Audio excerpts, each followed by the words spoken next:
Sebelum melanjutkan, jangan lupa subscribe dulu, terima kasih. Bab 158 Teknik Pembantaian Harimau Putih. Raungan harimau itu terdengar ke segala arah dan mengguncang dunia. Makam itu bergetar hebat seolah-olah akan runtuh kapan saja. Di bawah tekanan itu, di hadapan kekuatan itu, daya tangkal yang ditunjukkan oleh gadis muda berpakaian ungu sebelumnya tampak begitu kecil. Ia benar-benar ditekan dan bahkan tidak layak disebut.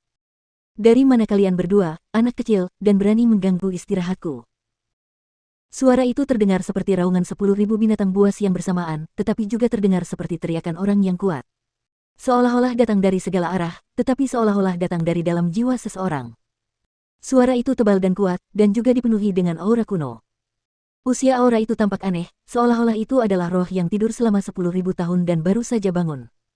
Itu memberi orang jenis tekanan yang tidak berasal dari dunia ini. Saya memberikan penghormatan. Saya tidak bermaksud mengganggu, tetapi saya tidak ingin Anda terus disegel di sini dan kekuatan Anda terkubur. Jadi, saya bertindak kurang ajar agar dapat membebaskan Anda. Menanggapi hal itu, gadis berpakaian ungu itu berlutut di tanah sambil mengerang, menggenggam kedua tangannya dan memberikan penghormatan ke udara. Omong kosong. Aku ingin beristirahat sampai sekarang. Jika aku tidak memilih untuk keluar dan meregangkan tubuh sebentar, bagaimana mungkin anak kecil sepertimu membangunkanku? Suara itu berubah sedikit marah. Dalam sekejap, gas berwarna putih melonjak dari setiap arah.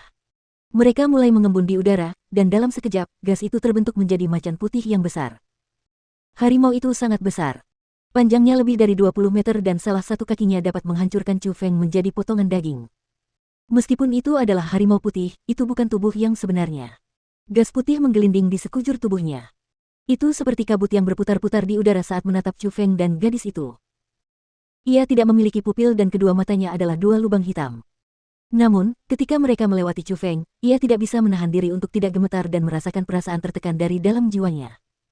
Chu Feng tidak ragu bahwa jika ia menyerang, ia akan langsung menghilang tanpa ketegangan.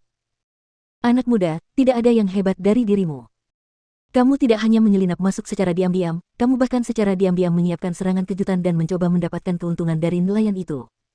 Setelah mengalihkan pandangannya ke Chu Feng, dia berkata dengan dingin. Ternyata meskipun baru saja keluar, dia jelas mengerti semua yang terjadi di makam itu. Pada saat itu, Chu Feng tidak mengatakan apapun. Dia mengerutkan kening tetapi tidak bersuara. Bukannya dia tidak ingin berbicara, tetapi dia tidak tahu harus bicara apa. Dia merasa bahwa di depan monster tua yang mungkin telah hidup selama lebih dari 10.000 tahun, kata-kata menjilat tidak akan berguna. Tidak ada yang lebih tajam darinya, dan jembatan yang dilintasinya bahkan lebih banyak daripada jalan yang dilalui Chu Feng. Namun, ketika harimau putih yang seperti dewa memberikan pendapat negatif kepada Chu Feng, gadis berpakaian ungu itu diam-diam bersukacita. Mulutnya tidak bisa menahan diri untuk tidak melengkung ke atas menjadi senyum puas yang ringan. Dia merasa bahwa akan ada lebih banyak harapan untuk mendapatkan warisan harimau putih jika itu memberi Chu Feng ketidaksetujuannya. Nak, kau juga bukan orang baik. Alasan kau datang ke tempat ini tidak lain adalah untuk mendapatkan kekuatanku. Kau memang berniat membunuhnya sebelumnya, jadi bisa dilihat bahwa kau adalah orang yang tidak peduli dengan cara apa yang kau gunakan untuk mencapai tujuanmu. Jika kau seperti ini di usiamu, apa yang akan terjadi saat kau dewasa?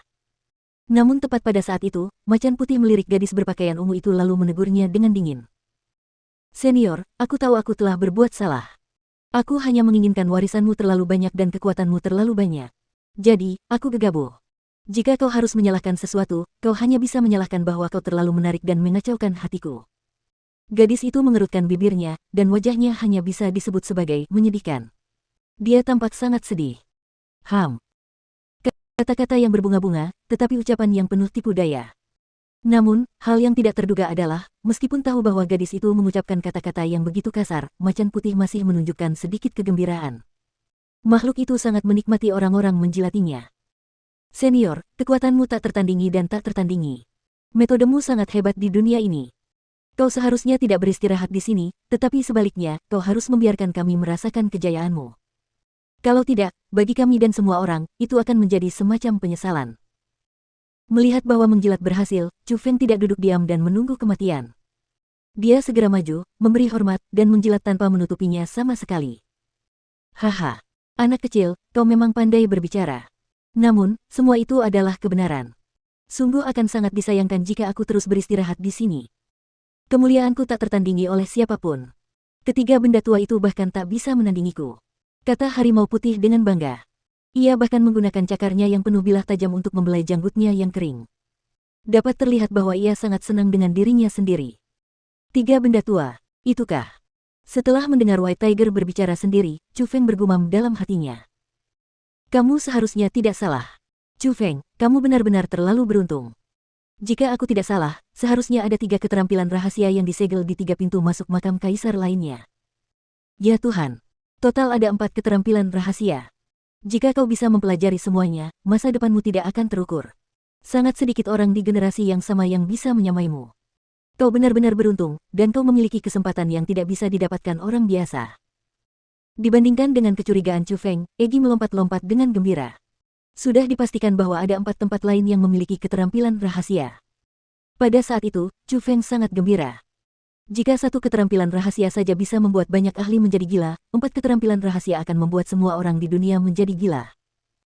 Chu Feng tidak dapat menahan diri untuk tidak melirik gadis berpakaian ungu itu.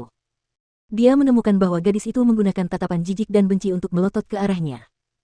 Gadis itu tampaknya mengutuk Chu Feng dengan tatapannya, dan mengatakan bahwa dia tidak tahu malu. Chu Feng diam-diam senang dengan reaksi gadis itu. Dia bisa tahu bahwa meskipun tahu ada keterampilan rahasia di sini, dia jelas tidak tahu rahasia makam kaisar. Dia tidak tahu bahwa ada 3 pintu masuk lagi di Provinsi Azure, dan mungkin juga 3 keterampilan rahasia lagi yang disegel di dalamnya. Saya akan memperkenalkan diri. Saya adalah teknik pembantaian harimau putih dan saya diciptakan oleh seorang kaisar bela diri. Tidak nyaman untuk mengungkapkan nama guru saya, tetapi dengan kekuatan dan keperkasaannya, dengan sedikit gerakan jari kakinya, dia dapat menyebabkan seluruh negeri ini runtuh dan langit ini runtuh. Dia adalah orang yang sangat kuat di dunia ini. Tepat pada saat itu, harimau putih yang seperti dewa itu memperkenalkan diri. Chu Feng sudah siap dalam hatinya saat menghadapi situasi itu. Lagi pula, dia sudah tahu dari Egi bahwa skill rahasia itu seharusnya diciptakan oleh Martial Emperor dari Aura. Di sisi lain, gadis berpakaian ungu itu tercengang. Jelas, dia tidak menyangka bahwa asal-usul skill rahasia itu begitu mengesankan.